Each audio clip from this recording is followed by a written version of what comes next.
Alright, my name's ShawNshawN. I do art on ShawNshawN.co and also specials on eBay.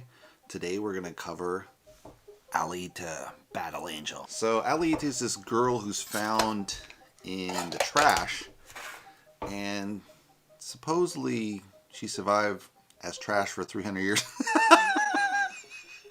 With only her head and dude, that doesn't make any sense. Anyway, so she's discovered in the trash, and it's above this floating city. And it's kind of like they throw out their trash and then people rummage through it, right? So this cyborg scientist, Dr. Ito, who kind of does repairs for people around the city, he finds her and puts her back together. And he just happens to have this nice cyborg body that's really nice condition that was originally for his daughter, and then she couldn't use it, so she ends up giving it to Alita. So then she kind of remembers a little bit about her past. She gets introduced to this character Hugo, who's this local boy, and he introduces to this sport called motorball, which is basically roller derby with a football, right? Kind of like soccer combined with roller derby. Then it kind of rolls out, there's the ruler of the city. So there's this city on top, and it's kind of supplied by the city on the bottom. And the city on the bottom is kind of basically a ghetto, but they're the supply city for the mother city. It's the last civilization on Earth because there was this huge war 300 years ago between Mars and Earth, and the only thing that survived was this Earth ship, this Earth city and the city below, and then everyone else died off on the planet apparently. So it turns out the ruler of the Undercity, who keeps making promises, oh, I'll take you to the Mother City, I'll take you to the Mother City. He never does, right? It's just false promises. But everyone's like around this guy, Vector, right? And he's kind of this local mob ruler basically of the city. And he's out to get Alita, but we don't know why. So he works for this guy, Nova, who's the ruler of the city, the Mother City, right? And Nova has these secret spies and all these cyborgs, so they have secret plans where he kind of hops from cyborg to cyborg. So he takes them over and then speaks through her eyes. So pretty interesting. CGI, I think it was pretty good. It's definitely pretty believable. I mean, you have to make a leap of faith, these cyborgs fighting each other, but it's just fun, right? And the only thing that doesn't make sense is she has these gigantic eyes. They're huge, right? I mean, it makes sense a little bit later because she gets an older body later, and then that kind of balances out. So it looks like some more normal eyes, but they're like twice as big as a normal eye. But I did have one friend in high school, and she had gigantic eyes. They were just like literally twice the size of mine. I was like, dude. So maybe she really does have these giant eyes. I don't know. But I kind of got the feeling they CGI'd her face maybe to get those effects, which would have been nice if they left her real face and then just kind of worked on the rest of the cyborg. But I don't know how they did that. So originally James Cameron was going to do this before he started Avatar. He's like, oh, I'm doing Avatar. And then Avatar was a huge success. So they're going to do Avatar 2, 3, whatever. And so he's bogged down for like another 10 years or whatever. So he handed off to Rodrigo Rodriguez, and he's a pretty good Mexican director.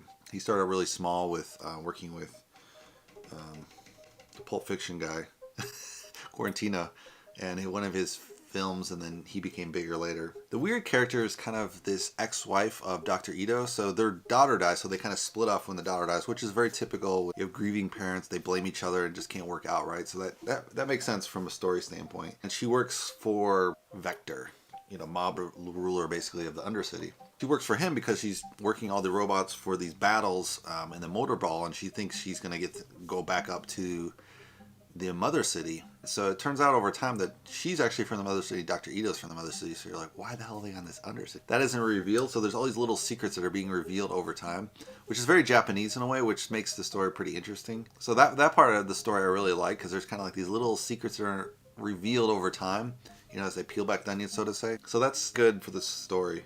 The weird thing is there's some plot holes in this that don't make sense. I mean, obviously it's science fiction. You think about it long enough, it doesn't make sense. So there's a scene where Alita pop around with Hugo, and they find this ruined Mars ship, the Urn, basically a Mars ship when they were fighting Earth 300 years ago. It's still intact, so you're just like, this isn't stripped down for parts, and they're like, oh, well, we can't use the technology. It's totally different than Earth technology. You're like, you had 300 years to figure it out. What are you talking about? Dude, like you go to any war-torn country, dude, they strip everything for parts, dude. That's how humans work. They're like ants. They take it all apart and reassemble it. Wherever they reassemble it, right? They reuse it. It's realistic. In one of the recent Star Wars movies, I don't remember the name, but the one where it's the girl and she's wandering around and she's scavenging parts, that's more realistic what would happen. All those parts just get reused in the next cycle. But apparently this ship's it's been destroyed, but it still turns on when she enters it, because she's actually from. So that's one of the other secrets. But anyway, it just doesn't make sense that, this would still be working at all. The other thing that doesn't make sense is if this Urn technology, this Mars technology is so superior to Earth technology, why did they lose the war? Like, that doesn't make any sense then. You just think, well, why would there be a war 300 years ago? Either the Earth had good technology then and then they lost it, but it doesn't make any sense how that works. And they've had 300 years to figure it out and then go forward.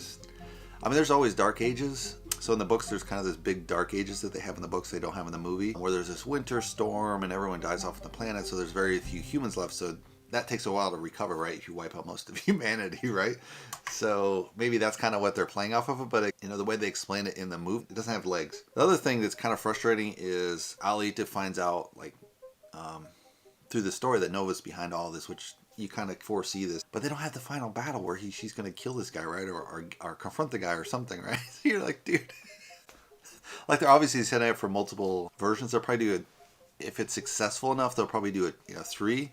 Hopefully they can at least make 2, because it'll really suck if they only make 1. But you never know if how these things go. Right? I mean, they had the graphic novel 300, and there's only one 300. But this one has such a huge, like, there's 55 chapters in the graphic novel form. Then there's two sequel series after that. I don't know how long they are, because they're mostly in Japanese. And then there's a prequel series before Alita, so they have a lot of material to work with, right? So, which is really good for a movie, because you can really pick and choose, make what you can into the movie, right? So it has a lot of different meat there to work from. The other really weird thing in the movie is Hugo, this boy, like, he hangs around with Alita, and she's really bright-eyed and bushy-tailed and very innocent, and the whole world is very jaded, right? So he is living a very jaded, corrupt life. He starts to fall in love with her, which for the values that makes sense, but her body's all metal, dude. It's like, what teenage boy is going to fall in love with a metal box? I don't know. It's possible. I don't know. Maybe she makes some cybernetic changes over time, but I mean, you can oversee that. It's just teenage love, right? So it just kind of doesn't make sense for your teenage body. You're like, real woman, robot. Especially when it's all metal. It's like if it was kind of a fleshy metal, you're like, all right, maybe there's something you can just whatever, fool the mind, but I don't know, it just kind of doesn't make sense. I mean, you'll probably get there, but obviously they made it more of like PG-13. That would have been too... You couldn't have the movie about that, right? So that makes sense, but if you think about that, that doesn't make sense, right? Overall, I liked the movie. I thought it was pretty fun. I'd recommend it. And if you like my review, give me a thumbs up. If you want to subscribe below, that would be awesome. And I'll see you in the next movie review. Thanks for watching, guys.